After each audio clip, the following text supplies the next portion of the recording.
Kajian Kitab.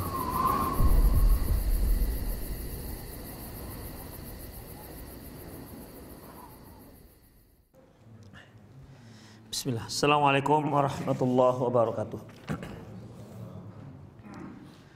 Innal hamdalillah nahmaduhu wa nasta'inuhu wa nastaghfiruh. Wa na'udzu billahi min syururi anfusina wa sayyiati a'malina may yahdihillahu fahuwal muhtadi wa may yudlil falan tajida lahu waliyyan mursyida. Asyhadu an la ilaha illallah wahdahu la syarika lah wa ashhadu anna Muhammadan abduhu wa rasuluh alladzi la nabiyya ba'dah. Wa qala Allah subhanahu wa ta'ala, ya ayyuhalladzina amanu taqullaha haqqa tuqatih wa la tamutunna illa wa antum muslimun. Ya ayyuhalladzina amanu taqullaha wa qulu qawlan sadida yuslih lakum a'malakum wa yaghfir lakum dhunubakum wa may yuti'illaha wa rasulahu faqad faza fawzan 'azima. Ya ayyuhan nasu taqu rabbakumul ladzi khalaqakum min nafsin wahidah wa khalaqa minha zawjaha wa batha minhuma rijalan katsiran wa nisaa wattaqullaha alladzi tasaaluna bihi wal arham innallaha kana 'alaikum raqiba. Amma ba'du, nastaqal hadits kitabullah wa khairal hadi hadi Muhammad sallallahu alaihi wasallam wa syarral umur muhdatsatuha wa kullu muhdatsatin bid'ah wa kullu bid'atin dhalalah wa kullu dhalalatin finnar. Ikhwah rahimanallah wa iyyakum, yang alhamdulillah kita kembali bertemu dalam kajian kitab Al-Mawsu'ah Al-Manahi Syar'iyyah ala Dha'i Quran wa Sunnah. Kita di kajian lalu telah membahas terkait dengan diharamkannya, dilarangnya menjual wanita-wanita penyanyi. Menjual ini bagaimana? Apakah ada perempuan yang dijual? Maksudnya budak-budak ataupun hamba-hamba sahaya yang memang profesinya ataupun tugasnya bernyanyi. Ada hamba sahaya itu yang bekerja, ada yang menari, dan ada juga yang menyanyi. Jadi dia dibeli dikarenakan pandai bernyanyi. Disuruh kerja nggak bisa ini biasanya. Demikian, ada yang dia dibeli karena pandai joget misalnya. Jadi dia ditugaskan untuk menghibur pemiliknya. Adapun untuk penyanyi, maka ikhwah kita sudah bahas, Rasulullah mengatakan jangan kalian jual wanita-wanita ataupun budak-budak yang penyanyi. Ya, jangan kalian jual dan juga jangan ada yang membeli. Jadi kalau ada penjual, kalian jangan nggak bisa beli. Itu ikhwah. Kemudian karena tidak ada memang kebaikan, tidak ada kebaikan sedikit pun dalam melakukan transaksi menjual ataupun membeli si wanita-wanita yang tukang nyanyi, penyanyi ini. Dan Rasul katakan wa thamanuhunna haram, hasil penjualan mereka itu haram. Itu ikhwah, ini sudah kita bahas. Kita masuk ke bab berikutnya, babu zajri 'anil bai'il hublah anil bai'il hablil hublah. Bab dicelanya menjual anaknya janin. Hewan sedang hamil. Kita katakan sapi sedang hamil. Isi hamilnya apa biasanya? Janin. Karena bisa juga karena angin, bisa juga. Ya, masuk angin. Janin. Udah. Kemudian janin ini kalau nanti dia sudah lahir dan sudah besar dan si janin ini pun akhirnya hamil lagi, maka yang dijual itu janin yang ada di perut janin tadi itu. Kita katakannya sapinya sapi A. Kemudian di dalam perutnya ada sapi B. Udah. Berarti janinnya janin B ini, induknya A. Kemudian B ini nanti lahir, besar, kemudian hamil lagi sehingga punya janin. Udah, janin yang inilah yang dijual. Tapi dia masih berada di perut si A. Bingung juga kita, ada juga orang seperti itu. Jadi kalau kita bahasakan, saya mau menjual anaknya janin ini. Mau menjual anak si janin. Bukan janinnya aja belum lahir lagi. Nggak tahu juga entah betina entah jantan. Udah. Jadi dahulu itu ada jual beli seperti ini. Saya dulu ada yang jual beli seperti ini. Menjual anaknya janin. Sementara janin yang pertama itu masih berada di perut si sapi. Tapi yang menjual adalah kalau janin ini lahir, kemudian dia besar dan dia mengandung, yang dikandungan inilah yang mau dijual. Nggak tahu juga apa motivasi jual itu, mungkin karena supaya lebih murah kali ya. Ya kan? Biasanya mungkin lebih murah ketimbang kalau seandainya si janinnya sudah lahir. Tapi itulah yang terjadi. Ya, zaman dahulu itu terjadi. Babu zajri 'anil bai'il hablil hublah. Bab dicelanya menjual anaknya janin. Ingat ikhwah, janin itu berasal dari kata Arab. Dikatakan janin karena dia masih berada dalam perut ibunya. Dan karena dia berada dalam perut ibunya, maka dia belum terlihat. Ya, belum terlihat. Jadi sesuatu yang belum terlihat ataupun tidak terlihat dikatakan jannah. Makanya malam dikatakan, ketika malam datang dikatakan jannal lailu.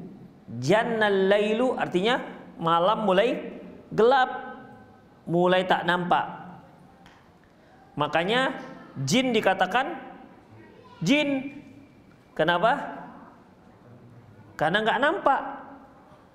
Ada yang sini bisa lihat jin? Kalau ada yang bisa lihat jin, sesungguhnya jin itu sedang menjelmakan diri untuk bisa dilihat orang-orang tertentu. Namun pada dasarnya ciptaan aslinya tidak bisa dilihat oleh manusia. Karena Allah mengatakan innahum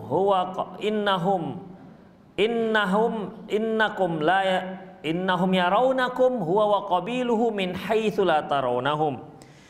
Sesungguhnya mereka, yaitu jin itu, mereka dan kelompok mereka bisa melihat kalian dan kalian tak bisa melihat mereka. Itulah dia. Lantas kenapa kok ada orang yang bisa melihat? Itu berarti suatu hal yang memang si jin-jin ini dia bisa memperlihatkan diri pada orang-orang tertentu. Bisa dilihat orang tertentu, tak bisa dilihat oleh orang-orang yang lain. Makanya jin ini dikatakan jannah, jin. Taib. Janin karena belum terlihat, maka dikatakan janin. Ya, kan tetap nunnya tetap dua. Jannah itu kan nunnya tetap dua. Ini janin, ada jim, ada nun dua. Itu ikhwah. Begitu juga surga. Surga apa bahasa Arabnya? Jannah. Jannah. Kenapa? Ya karena belum terlihat. Sebagaimana sabda Nabi SAW dalam sebuah hadis qudsi, a'adatu li'ibadiyas salihin, aku telah siapkan untuk hamba-hambaku yang soleh, mala ainun ra'at, wala udhunun sami'at, wala khatara ala qalbil bashar. Aku telah siapkan untuk hamba-hambaku yang soleh sesuatu yang tidak pernah terlihat oleh mata, tidak pernah terdengar oleh telinga, dan juga tidak pernah terbetik dalam hati. Itulah surga. Ya, tak pernah dilihat oleh mata, tak pernah terdengar oleh telinga, dan tak pernah terbetik dalam hati. Kalau sebuah nikmatan, kalau sebuah kenikmatan itu masih terbetik dalam hati kita, ketahuilah surga tak seperti itu. Surga jauh seperti itu. Makanya ikhwah, ada orang-orang yang hobinya itu traveling misalnya, ya, melihat-lihat pemandangan. Oke, maka di surga ada sungai-sungai yang mengalir. Itu dia. Kan ada orang yang hobinya air. Di surga ada air, ada sungai. Tajri min tahtiyal anhar, sungai yang mengalir di bawahnya. Surga yang di bawahnya mengalir sungai-sungai. Itu bukan berarti di kolongnya itu ngalir, enggak. Ya, Ini masjid nih. Kalau ada parit di sana, dikatakan tuh parit di bawah masjid, bukan harus di kolong. Itu ikhwah. Ya. Jadi sungai, bahkan bukan hanya sungai air, ada sungai susu, ada sungai madu. Itu susu merek apa? Merek surga. Udah. Ada susu, ada madu, atau lagi khamar. Tuh khamar apa? Dari tua. Allahu a'lam. Ya, yang jelas khamar, dan khamarnya tidak membuat mabuk, tidak membuat pusing, tidak buat muntah. Itu ikhwah. Ya. Jadi yang pernah minum khamar di dunia tak minum khamar lagi dia.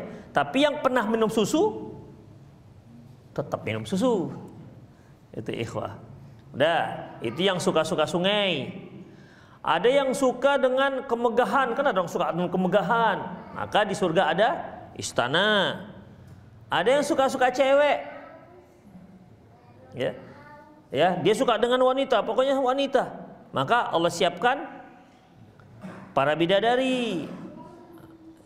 Ada yang suka teduhan-teduhan. Ada pohon-pohon yang rindang. Mau apa lagi? Jadi semua apa yang disukai oleh manusia ada di surga. Tetapi apa yang dibayangkan tak seperti itu surga. Itu dia. Apa yang dibayangkan tidak seperti itu surga. Kita membayangkan sebuah istana yang sangat megah, yang sangat indah, maka tak seperti itu surga. Artinya surga itu lebih lagi daripada itu. Selama dia masih terbayang, maka dia tidak bisa, maka tidak seperti itu surga. Makanya surga itu dikatakan jannah. Dari kata-kata jin juga itu jannah. Jannah tak pernah terlihat. Demikian ikhwah rahimanallahu wa iyyakum. Jadi di sini pada dasarnya ikhwah, boleh nggak kita menjual janin sapi? Misalnya nih sapi sedang hamil, saya mau beli janinnya ini. Boleh nggak kita beli? Kenapa? Iya, karena dia belum nampak. Kalau kita membeli sesuatu yang belum nampak, maka itu termasuk jual gharar. Dan itu salah satu jual beli yang dilarang dalam Islam. Seperti si penjual mengatakan, saya punya burung perkutut sudah bagus suaranya, pokoknya pantang di A kan, A lah dia, A gitu. Muncullah suaranya. Oh iya, berapa harganya? Harganya 10 juta. Udahlah saya diskon 5 juta, tapi dia kemarin lepas.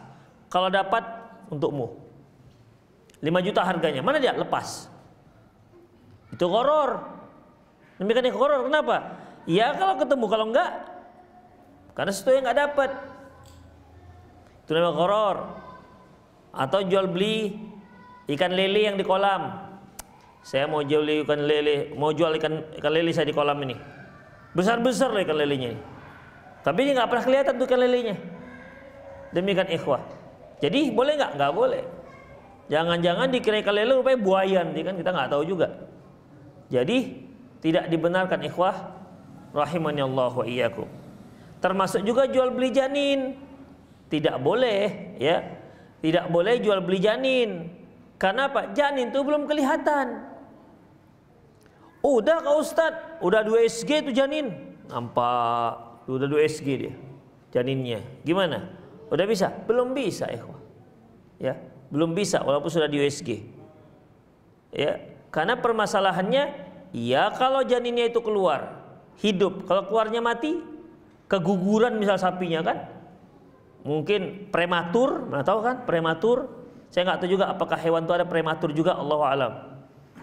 Atau dia ternyata gagal lahir, nggak sempat disesar, misalnya mati dia. Sementara dia sudah si pembeli sudah menyerahkan duitnya untuk membeli. Ini namanya gharar. Jadi sabarlah sampai si janin lahir. Kalau dia sudah lahir, nampak dia bentuknya, hidup dia, silahkan transaksi jual beli tentang ini berapa ini, seginilah bentuknya, bagaimana, walaupun belum ada dagingnya kan, paling masih kulit pembalut tulang. Boleh, udah bisa, silakan, berapa harganya. Gimana kalau kata si penjual anak sapi yang baru lahir, harga anak sapi ini seharga induknya, boleh nggak? Memang berapa induknya? Induknya harganya 40 juta. Ini anak sapi harganya 40 juta juga. Boleh nggak dijual begitu? Boleh? Udah lahir. Jadi saya bilang, saya menjual anak sapi ini seharga induknya. Induknya berapa? 40 juta, 50 juta. Boleh nggak saya kasih harga begitu? Hah? Ya boleh, suka-suka aku lah. Kambing-kambingku, sapi-sapiku. Demikian. Kalau nggak cocok, nggak usah beli. Yang penting itu bentangnya jelas, harganya jelas, ya, harganya jelas. Tapi kalau dikatakan harganya seharga induknya, di mana induknya? Cari-cari dulu berapa induknya. Demikian, nggak jelas jadinya ikhwah. Jadi masalahnya adalah dia harus jelas, harganya jelas. Misalnya nih, kadang-kadang kan kita jual beli dengan kawan, berapa nih bajunya? Alah bawa aja lah, nanti itu kita bicarakan. Itu nggak boleh, ikhwah. Ada nggak gitu kalau kita dengan teman kan gitu, bawa aja nanti aja saya telepon berapa. Demikian, awak kira dapat diskon 50%. Ini paling harganya 60.000, ini kaos ini gitu kan. Paling tidak dapat diskon lah. Ya kawan ngaji gitu kan. Rupanya digasnya 120.000. Menyesal kawan. Demikian, rupanya taktik kawan udah nanti aja sama ikhwannya. Masalah itu. Iya, sama ikhwannya. Rupanya memang untuk makan kasih anak makan anaknya dia, supaya bertambah makan anaknya. Ini horor, nggak boleh ikhwah.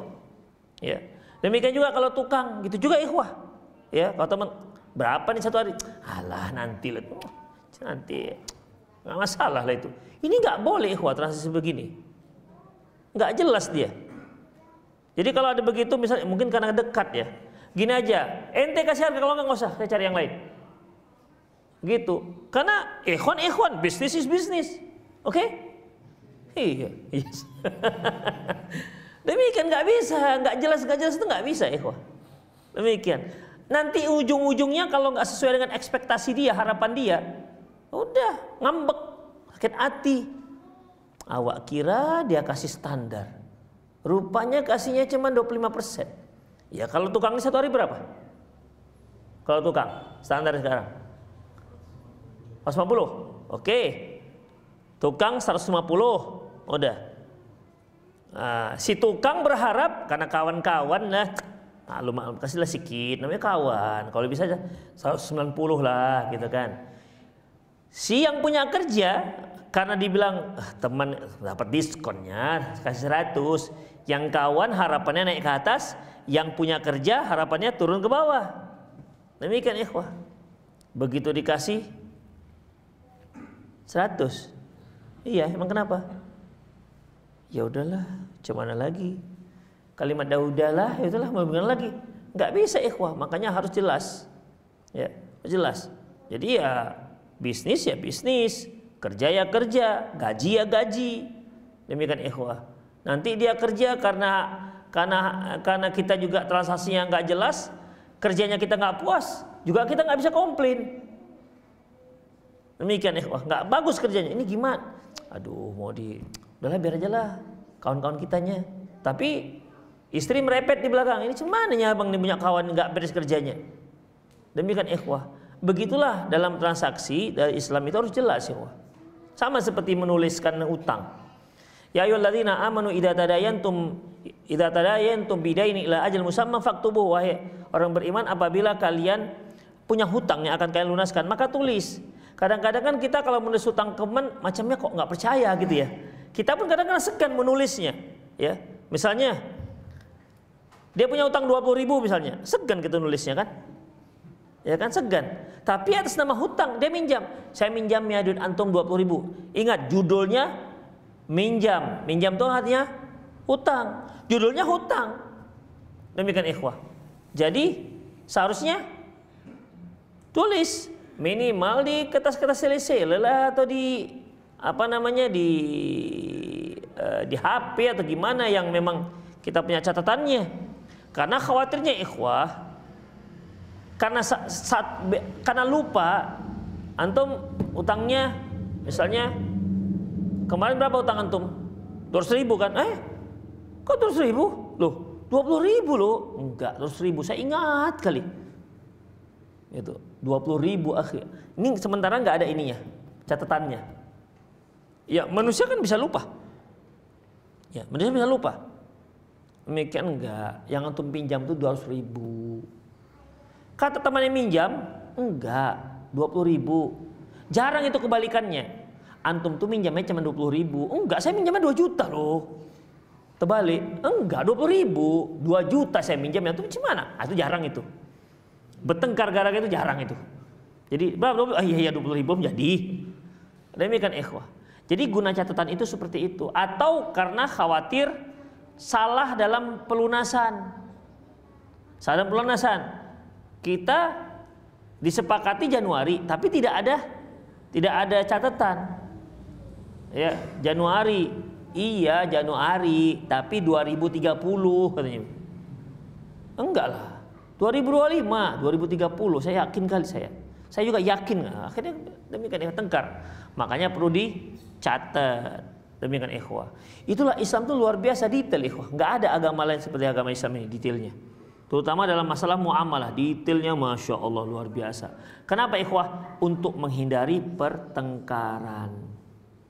Itu dia. Makanya Islam itu selalu memberikan ajaran-ajaran agar manusia itu nggak bertengkar.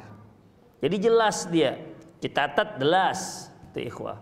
Jual beli jelas, demikian. Silakan Anda memberikan harga seterserah Anda, tapi jelas harganya. Itu ikhwah, nggak bisa.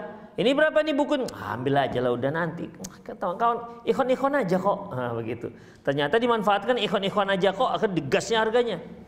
Kawan begitu kena bahasa ke ikhwan aja kok, dikira diskon 50%. Demikian ikhwah. Akhirnya menyesal. Cukup di sini saja saya beli bukunya. Tak akan kubeli lagi buku-bukunya. Itu ikhwah. Akhirnya nggak enakan. Ketemu nggak enak, semua nggak enak. Ketemu aja nggak enak, apalagi makan. Tambah nggak enak. Itulah ikhwah. Dan inilah termasuk salah satu yang dilarang. Ya. Sedangkan beli janin itu saja itu udah nggak boleh. Apalagi yang mau dijual tuh anaknya janin. Ini si janin tah kapan kawinnya? Jangan-jangan mandul dia gimana? Iya kan? Entah hidup entah enggak dia. Yang dijual anaknya si janin. Oh janinnya belum jelas. Anaknya mau dijual. Tapi begitulah salah satu bentuk jual beli pada bobroknya jual beli pada waktu itu. Ada orang yang berjual beli seperti ini ikhwah. Biasanya motivasinya ini satu, murah. Demikian ikhwah rahimanallah wa iyyakum. Itulah dia. An Abdullah bin Umar radhiyallahu anhuma an Rasulillah sallallahu alaihi wasallam annahu naha an bai'i habalil habalah. Rasulullah SAW melarang menjual janinnya janin. Itu dia. Janinnya janin. Kalau anaknya janin berarti kan sudah keluar dia nih. Ini janinnya janin. Janin yang pertama sudah ada. Janin yang kedua udah ada belum? Belum ada janin yang kedua. Di mana tangnya? Demikian ikhwah. Hadis diriwayatkan oleh Imam Muslim.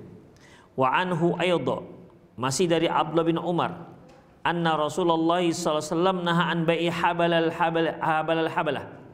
Bahwasanya Nabi sallallahu alaihi wasallam melarang menjual janinnya janin. Paham ya janinnya janin bahasanya? Menjual janinnya janin. Wa kana bai'an yutabi'uhu ahl jahiliyah. Inilah jual beli yang banyak dipraktekkan oleh orang-orang jahiliyah pada waktu itu. Kana rajulu yabta'u zajur ila an tantaja an-naqah summa tantajallati fi batniha. Bahwasanya seorang itu menjual seekor unta, kemudian unta ini akan melahirkan anaknya, dan anaknya itu nanti akan melahirkan anak juga. Anak yang kedua itulah cucu ya katanya. Cucunya unta. Tapi anaknya masih janin. Yang mau dijual cucunya si janin ini, anak si janin ini. Jadi cucunya unta. Itu ikhwah. Itulah praktek yang kalau kita katakan ya nggak masuk akal kan. Saya kira nggak ada orang yang waras yang mau transaksi seperti ini. Tapi Allahu alam dulu tuh gimana cara berfikirnya sampai itu terjadi. Demikian ikhwan. Min fikil bab, di antara fikih bab, hadzal bai' min buyu'il gharar. Ini adalah jual beli yang termasuk jual beli gharar. Gharar itu tak jelas. Wa huwa ajalun yatalaqahu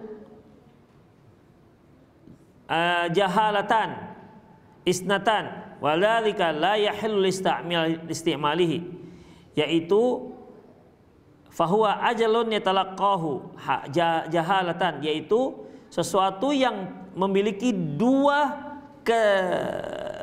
jahalatan, ini dua hal yang tidak diketahui dari janin tersebut. Oleh karena itu tidak boleh tidak halal untuk dilakukan. Berkata Tirmidzi, wal amalu ala hadza anda ahli ilmi, bahwasanya larangan ini diamalkan oleh para ulama terdahulu, artinya diterapkan akan ketidakbolehannya. Jadi para ulama yang mengatakan ini nggak boleh, jadi diterapkan ketidakbolehannya. Kemudian wahabalul habalah nitajun nitaj, yang dikatakan habalul habalah yaitu anak dari janinnya janin. Wa huwa bai'u masfuhun 'inda ahli ilmi, ini adalah jual beli yang batil menurut para ulama. Wa huwa min buyu'il gharar, dan ini termasuk jual beli yang tak jelas. Wa qala al-Baghawi fi Syarh Sunnah, berkata al-Baghawi dalam kitab Syarh Sunnah, wal amalu ala hadza 'inda 'ammati ahli ilmi, dan amalan ini beramal, artinya mengamalkan hadis ini. Mengamalkan hadis ini maksudnya apa? Tapi nggak boleh. Tapi dilarang kok mengerjakan.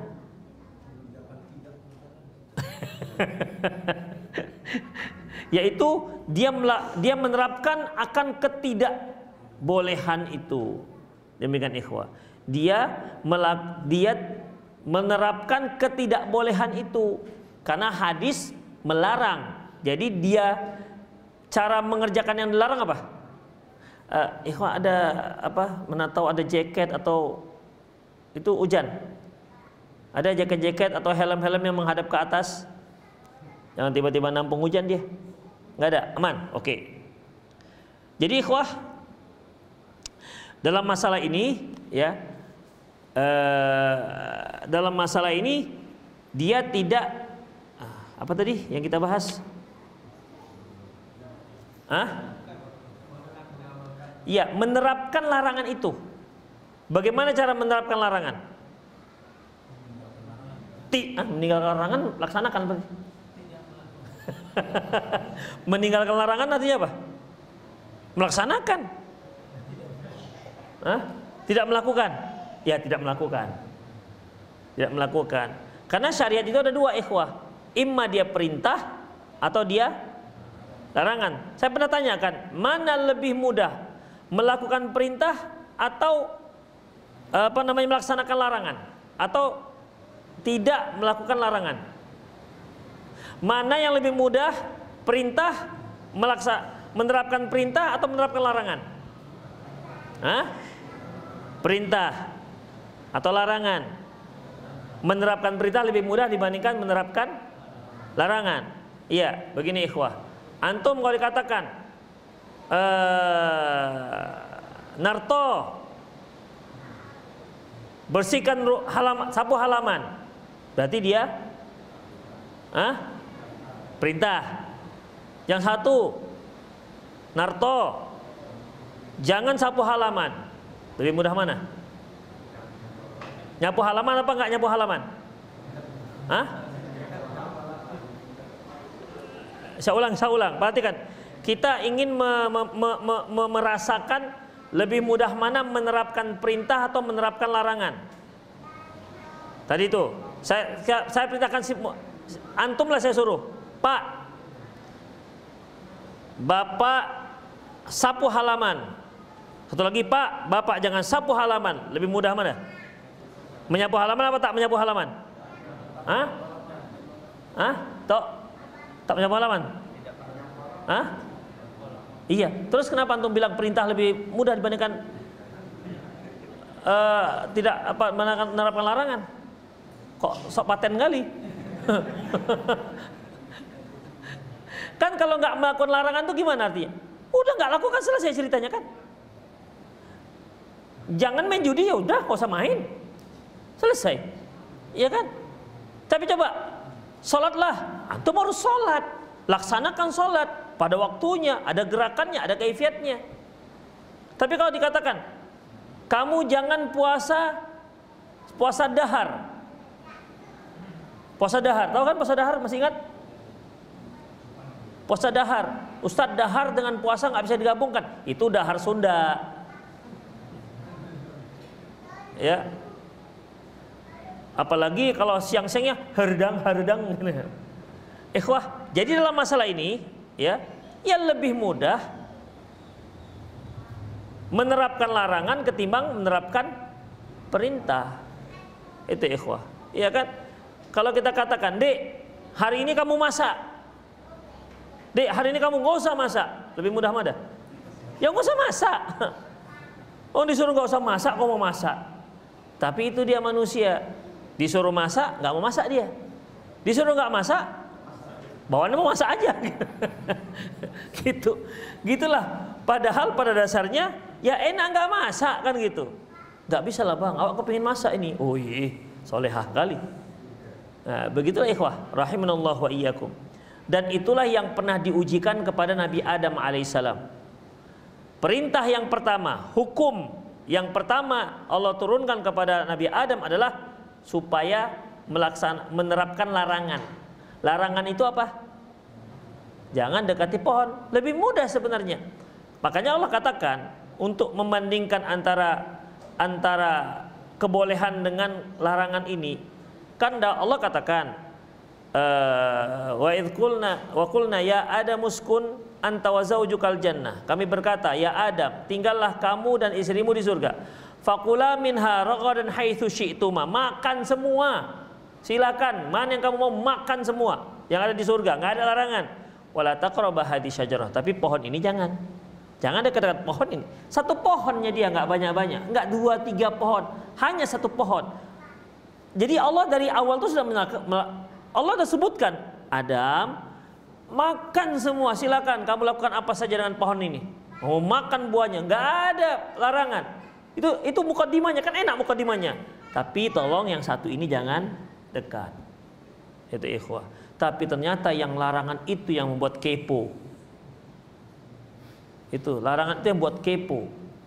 Kalau antum memiliki safar misalnya, Dek, kita kan di rumah ini ada sekitar 35 laci. Laci-laci itu silahkan dibuka semua, tapi tolong laci yang ini jangan dibuka ya. Yang jadi pikiran dia apa? Yang 34 apa yang satu? Yang satu itu dia pikir, kenapa lah ini yang satu nih? Dia nggak pernah mikir yang 34 itu. Demikian, itulah sifat manusia, dan itu sudah terjadi pada zaman Nabi Adam alaihissalam. Dan beliau mendapatkan hukum yang berlaku, yaitu yang paling mudah, yaitu larangan, bukan perintah. Ya, bukan perintah. Ternyata yang mudah pun dilanggar. Itulah kita, yang mudah pun dilanggar. Pokoknya manusia itu selalu kebalikan. Yang diperintahkan Allah itu enaknya kok ditinggalkan. Yang dilarang Allah enaknya kok dilaksanakan. Demikian ikhwan. Sebenarnya lebih tenang mana? Selingkuh atau nikah? Itu sudah masyhur ikhwah. Nikah poligami diam-diam, silent atau terang-terangan? Nggak bisa jawab. Enggak, secara teori. Terang-terangan kan? Terang-terangan. Kan begitu. Tapi yang banyak menerapkan itu. Itu dia ikhwah. Padahal susah yang namanya silent itu. Mana bang? Meeting. Meeting sampai jam berapa? Paling nggak jam 2 malam lah dek meetingnya. Demikian, membohong aja kerjanya. Gara-gara apa? Gara-gara diam-diam. Demikian ikhwah. Makanya mama tuh sering kesal karena apa, dengan yang diam-diam ini bohong jadinya. Makanya mereka mengungkapkan telah mengkhianati. Itu ikhwah. Makanya memang dalam Islam ketika menikah lagi itu tidak wajib, tidak jadi syarat harus izin istri pertama. Tapi juga tidak pernah ada sunnahnya diam-diam. Coba tengok sejarah. Ada nggak sahabat diam-diam nikah keduanya? Memang nggak pakai izin, tapi nggak ada diam-diam. Coba ada nggak tabiin? Yang menjadi problematika ini kan yang diam-diam ini, silent. Tiba-tiba muncul, udah ketahuan. Suamimu nikah lagi ya? Loh, kok iya? Iya, aku tengok di Sukarami beli ikan mereka berdua. Demikian. Tanya, itu siapa bang? Keponakan. Antum jangan jadikan ini kamus pula ya. Demikian ikhwah, itulah yang terjadi. Ya, itulah yang terjadi. Ya, oleh karena itu ikhwah rahimanallah wa iyyakum, ya, di sini kan larangan. Di sini terjadi larangan. Seharusnya kan larangan itu sudah nggak usah lakukan. Tapi ikhwah, begitulah manusia itu, dia punya syahwat, punya hawa nafsu. Dan sering yang disitir setan ini adalah hawa nafsunya, ditambah dengan godaannya. Innan nafsala ammaratun bisu. Sesungguhnya hawa nafsu itu lebih cenderung melakukan perbuatan buruk. Ini yang digunakan oleh si syaitan. Makanya selalu kullu ma yuhibbuhullah yakrahu syaitan. Setiap yang dicintai oleh Allah pasti dibenci oleh syaitan. Wa kullu ma yakrahuhullah, semua yang dibenci Allah yuhibbu syaitan, dibenci oleh syaitan. Makanya kalau setiap Allah perintah, bawaan kita mau meninggalkan. Setiap Allah melarang, bawaan kita mau melakukan. Nah, itu merupakan taktik syaitan. Dia selalu menghiasi sesuatu yang batil. Seharusnya kan ikhwah, nggak mungkin Allah menyuruh kita untuk sesuatu yang bermudarat. Itu nggak mungkin. Ya, kita disuruh berbicara baik, kita disuruh untuk sabar dengan tetangga, sabar dengan teman, kita disuruh berbakti kepada kedua orang tua, hormat kepada yang lebih tua, sayang kepada yang lebih muda. Itu kan satu hal yang sudah biasa sebenarnya, aturan biasa. Tetapi setan tak suka itu, tak suka itu. Jadi gimana? Si anak bawa kepinginnya durhaka, demikian ikhwan, nggak mau diatur oleh orang tuanya. Itu dia. Yang diperintahkan itu bahannya mau dilanggar aja. Yang dilarang bawaannya mau, yang diperintahkan bawaannya mau ditinggalkan saja, yang dilarang bawaannya mau dilakukan saja. Begitulah manusia ikhwah. Ya, makanya kita diperintahkan untuk setiap hari istighfar. Rasulullah katakan, inilah astaghfirul yaum mi'ata marrah. Aku istighfar setiap hari 100 kali. Itu Rasulullah sudah diampuni dosanya yang lalu dan yang akan datang. Itu untuk beliau. Ya, kita ini saya yakin terlalu banyak dosa-dosanya. Itulah ikhwah azallahu wa iyyakum. Ya, jadi dalam masalah ini intinya adalah larangan menjual habalul habalah. Berkata Imam Al-Baghawi dalam Syarh Sunnah, wal amalu ala hadza inda ammati ahli ilmi ay anna bai'an nitaj la yajuz. Dan diamalkan, sudah ditetapkan oleh para ahli ilmi bahwasanya mayoritas para ulama menyatakan dilarang, tak boleh menjual anaknya janinnya janin. Li'annahu ma'dumun majhul, karena janinnya janin itu belum ada. Kalau menjual janin itu masih ada janinnya dalam perut, ada deh, wujudnya ada, walaupun belum boleh juga karena kita nggak tahu apakah mati apakah hidup nanti ketika lahir. Ini yang dijual anaknya si janin yang jelas nggak ada. Gak ada, gimana mau dijual? Tapi begitulah ikhwah. Iya kan nanti dia lahir, kan dia besar, kemudian dia nanti kawin kan baru punya anak. Demikian. Jadi itu schedule mereka itu begitu. Rencana mereka itu begitu. Demikian ikhwah. Ya, jadi akhirnya itulah yang dibeli, membeli sesuatu yang tidak ada. Itu ikhwah. Ini sama seperti saya mau beli telur ayam ya. Telur ayam. Saya mau beli ayam. Ayam dari mana nih? Ini kan ayam betina nih. Kalau dia bertelur, telur yang menetas, tetasan tadi ayam lagi kan? Telurnya ayam yang kedua itu. Saya mau beli telur ayam dari tetasan telur ayam ini. Si ayam punya telur, tapi si ayam belum bertelur. Nanti saya mau beli, kalau ayam ini bertelur, telurnya netas, kemudian jadi ayam yang bertelur lagi, saya mau beli telur yang ini.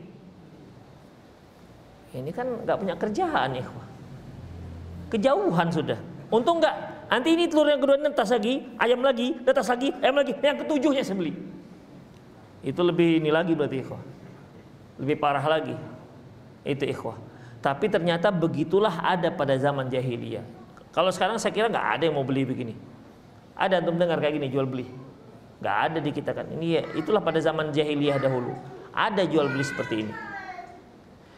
Wa kana min buyu'il jahiliyah, ini adalah jual beli jahiliyah. Walau ba'a syai'an bi tsamanin ma'lum ila nitajid dabbah fa batilun aidan li ajli majhul. Seandainya dia menjual sesuatu dengan harga tertentu ila nitajid dabbah, anaknya hewan, artinya janin yang dalam perut, itu saja sudah batil karena membeli sesuatu yang tidak diketahui. Jadi membeli janin yang ada di dalam sapi yang sedang hamil saja itu sudah nggak boleh, apalagi yang mau dibeli anaknya si janin. Allahu Akbar, kapan tuh anaknya ada? Itulah dia ikhwah. Wa qala Ibnu Hibban an-nahyu anil bai'il habalil habalah wa huwa ayyashtaril mar'u ba'iran, yaitu seseorang itu membeli unta ala ayyuwaffira samanahu ila antantajja naqah al-fulaniyah, ya, yaitu dengan memberikan harganya untuk membeli anak daripada janinnya si unta tersebut. Summa untuk membeli hasil daripada si unta, janin daripada si unta. Summa tantajul lati fi batniha, kemudian janinnya unta itu lahir dan menjadi besar, kemudian dia punya janin lagi, itu yang dijual. Wa huwa ajrun yatalaqahu ghararon isnan. Ini menunjukkan dua gharar la yahillu istimaluhu, tidak halal. Dikatakan si dua gharar. Di mana gharar yang pertama? Dia dua gharar di sini katanya. Gharar pertama di mana? Di janin. Gharar kedua? Anak janin lagi, jadi dua gharar.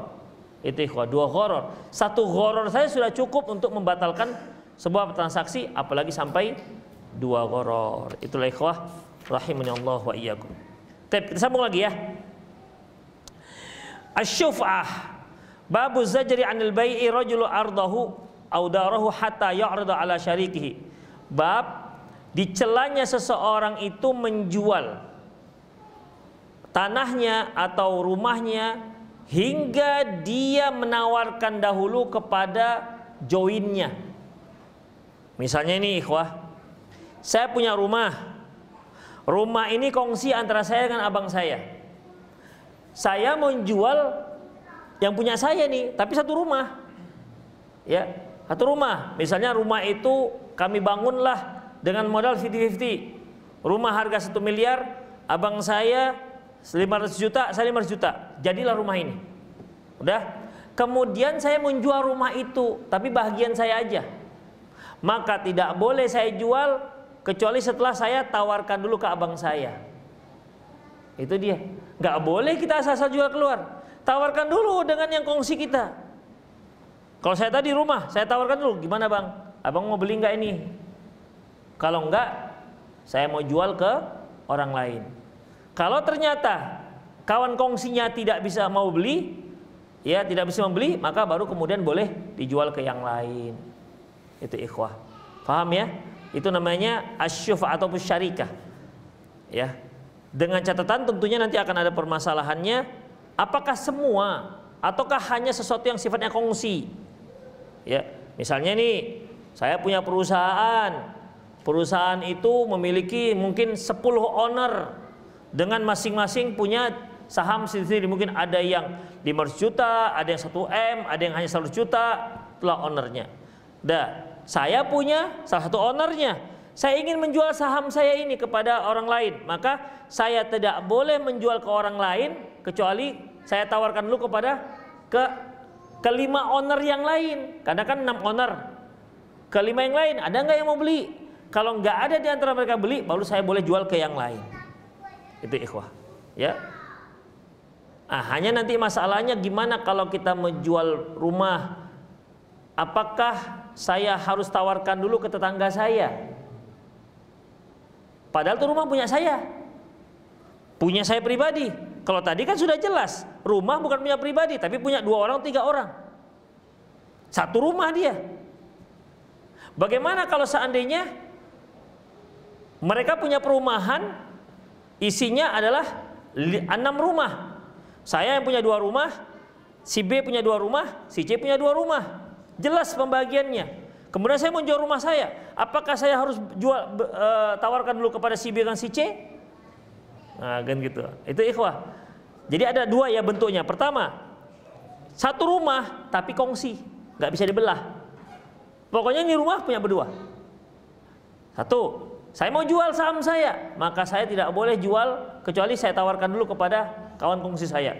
Udah. Yang kedua, saya punya perumahan.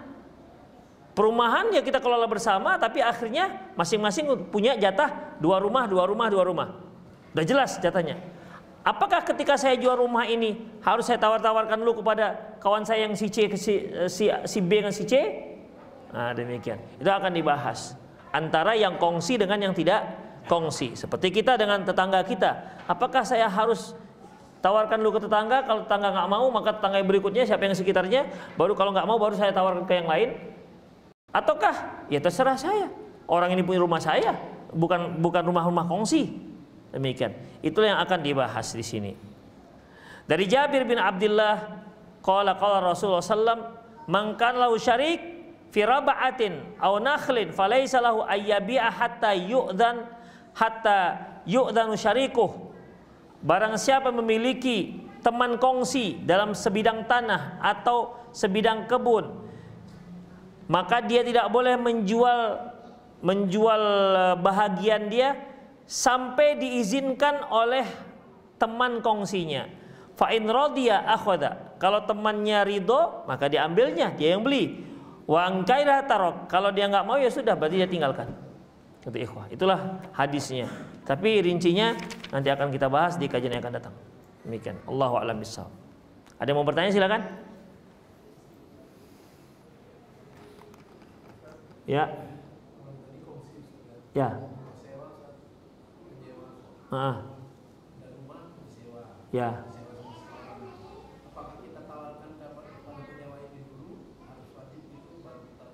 Maksudnya rumah itu punya bersama.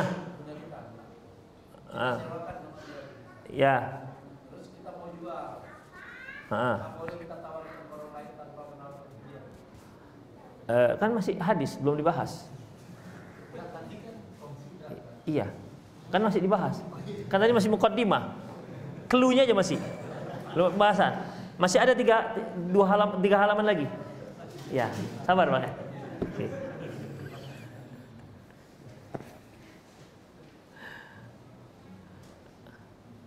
Ya.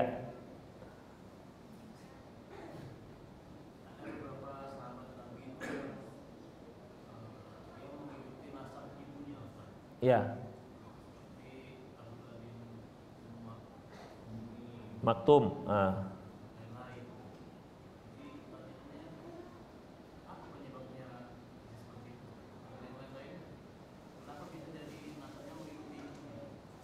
Abdullah bin Ummi Maktum. Gak tahu saya. Gak tahu. Sorry ya. Gak tahu kenapa. Ya memang ada beberapa seperti apa namanya, ada para ulama juga, apa namanya, Taimiyah itu laki-laki. Taimiyah, Ibnu Taimiyah. Taimiyah laki-laki. Taimiyah bukan berarti setiap ada itu perempuan. Muawiyah juga kan. Salamah laki perempuan. Salamah. Nama laki perempuan. Laki. Abu Salamah itu ayahnya Salamah. Salamah itu laki-laki. Di kita perempuan. Di kita perempuan. Tapi di Arab sana Salamah itu sama dengan Muawiyah. Hani laki-laki perempuan. Hani laki-laki perempuan, Pak. Hani perempuan kan? Di Arab laki-laki.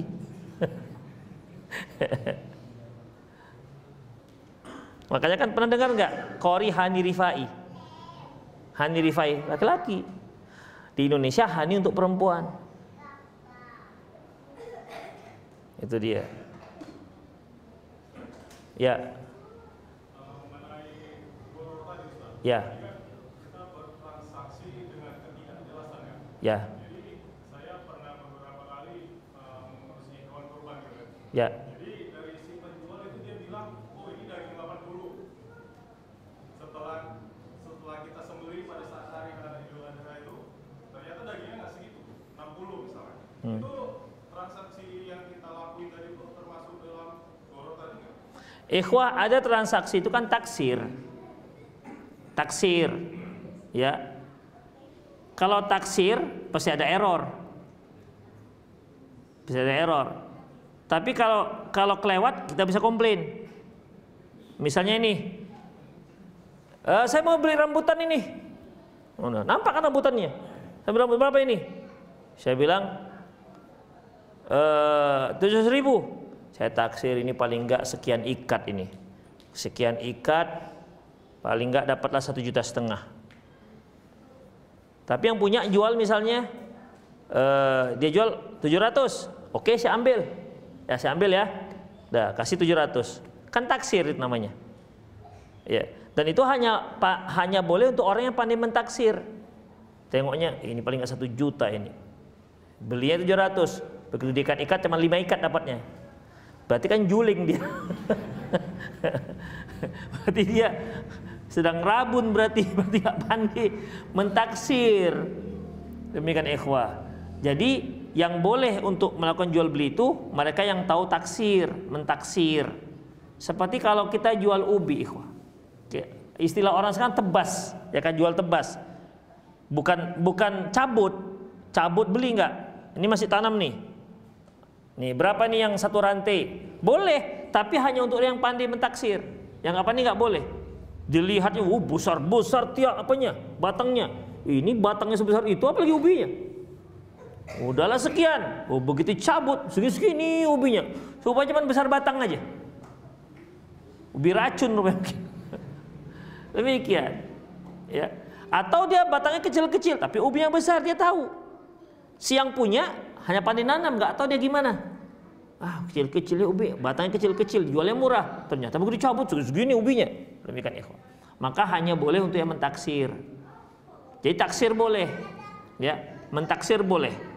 Tetapi ikhwah, kalau dijual dengan cara barter, seperti benda-benda yang ribawi, seperti kurma dengan kurma misalnya, itu nggak boleh taksir. Misalnya nih, saya lihat kurma yang ada ini kan sudah kita pelajari. Saya melihat kurma yang ada di pohon. Oke lah, ini sekitar gini. Oke, saya mau tukar kurma ini dengan kurma yang di bawah. Kurma yang di bawah ini 40 kilo. Saya mau tukar dengan yang di sana, yang baru. Ini agak lama. Maka nggak boleh. Kenapa ya, karena yang ini sudah jelas, yang sono belum jelas, nggak boleh. Karena ini sama-sama kurma. Demikian ikhwah. Tapi kalau kurma, antum punya kurma 50 kilo misalnya, antum membeli misalnya beli taksir misalnya ikan lele misalnya, tengok ikan lele, oh saya mau beli, boleh nggak saya beli ini dengan 30 kilo kurma? Boleh ikhwah, tapi ingat orang yang pandai taksir, jangan dikiranya satu. Wah ini banyak nih lelenya, banyak muncul, rupanya cuma 10 ekor, tapi bang lasak kali nih apa lelenya. Awak kira banyak, rupanya dia aja. Demikian ikhwah. Nah, itu harus orang pandai mentaksir. Itu dia. Jadi itu tadi, ya. Dia itu taksir. Makanya coba tanya, pasti nih Pak, pasti nggak berani dia. Dan sekarang ikhwah akurasi kan terkadang para korban ini, yang panitia ini dia menimbang jantung, ya kan, jantung. Sekarang nggak akurat lagi jantung. Jadi kalau jantungnya sekilo berarti 100 kilo gitu kan, itu nggak akurat lagi. Nggak tahu apa sekarang sapi sekarang stres, jantungnya nggak bagus, nggak tahu juga. Sekarang nggak akurat lagi. Dulu iya, lebih kurang. Pokoknya kalau jantungnya nanti 7 on berarti 70 kilo gitu. Itu umumnya begitu. Dulu, sekarang nggak lagi udah. Kita sudah tes 2 tahun belakangan ini nggak akurat dengan menimbang jantung. Mungkin juga timbangan kita nggak bagus juga ya, nggak tahu juga. Tapi sudah nggak akurat. Dan para peternak juga mengatakan sudah nggak akurat lagi dengan menimbang jantung. Itu ikhwah. Jadi kalau mau akurat, timbang sapinya. Timbang sapinya. Itu ikhwah. Dan biasanya kalau timbang sapi nggak segitu harganya. Biasanya kalau sapi ditimbang dengan sapi ditaksir, lebih murah yang mana? Taksir. Itu biasanya. Demikian ikhwah. Ya. Jadi boleh kalau taksir. Tapi kalau terlalu error, dia kan errornya kan ada margin. Kalau 80 kilo jadi 70 kilo. 80 kilo jadi 30 kilo. Itu jadi berantem namanya. Terlalu terlalu jauh dari marginnya. Kalau masih 10 kilo biasanya masih ditolerir biasanya. Kecuali kalau ini ikhwah ada unsur unsur penipuan. Masih ingat nggak waktu kita jual beli hewannya yang punya susu tapi susunya nggak diperah 3 hari. Masih ingat nggak? Ya, supaya apa susunya nggak diperah 3 hari? Mau jual? Iya, supaya banyak nih kantong susunya, banyak ini. Begitu kan? Karena emang nggak diperas seminggu, banyak lah. Begitu dibeli, diperas, masya Allah, sekali peras dapat 2 liter, 3 liter, 4 liter. Besoknya kering gitu. Ternyata set seperempat gelas. Rupanya selama ini ketika dia mau jual memang nggak diperah-perah susunya supaya nampak terlihat banyak. Itu kan sudah penipuan, nggak dibolehkan. Demikian ikhwah. Apalagi sekarang begitu jual suntik air. Atau sapi gelondongan disuruh minum banyak kan kenyang. Sampai kenyang terus selang masukkan ke dalam. Demikian ikhwah. Kenyang sapinya. Nggak sendawa lagi sapinya itu. Demikian ikhwah. Pas ditaruhkan air kan kembung perutnya. Nah, itu dijual. Begitu disembelih air semua isinya. Ya, yang penipuan gitu. Kalau kita lihat di YouTube kan begitu kan, mau jual ayam disuntik ayam set. Ya suntik seperempat on kan lumayan. Kalau jual misalnya daging 100-400 kilo, setiap satu ayam bertambah 1 on dengan suntik atas suntik sini sudah begitu kan, udah berapa? Demikian ikhwah. Ada lagi modelnya sekarang jual semangka, suntik juga ikhwah. Suntik merah, belah masya Allah merah. Begitu dimakan, kok nggak manis? Itu dia sekarang.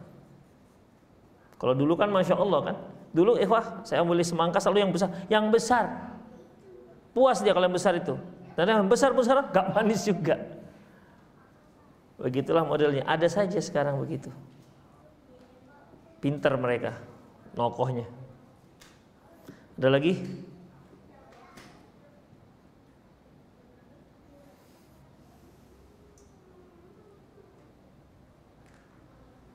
Pulang aja kita. Setuju? Oh, setuju. Ya, demikianlah ikhwah rahimanallah wa iyyakum, semoga bermanfaat. Ya. Berarti pertemuan yang akan datang kita akan mempelajari syuf'ah. kapan kita menawarkan ke tetangga, apakah memang tetangga perlu kita sodorkan atau enggak, kapan yang wajib, kapan tidak, nanti akan kita bahas ya. Nanti akan terjawab pertanyaan Pak Edi nanti. Jadi sabar Pak ya. Insyaallah kalau kalau ada sumur di ladang boleh kita menumpang mandi.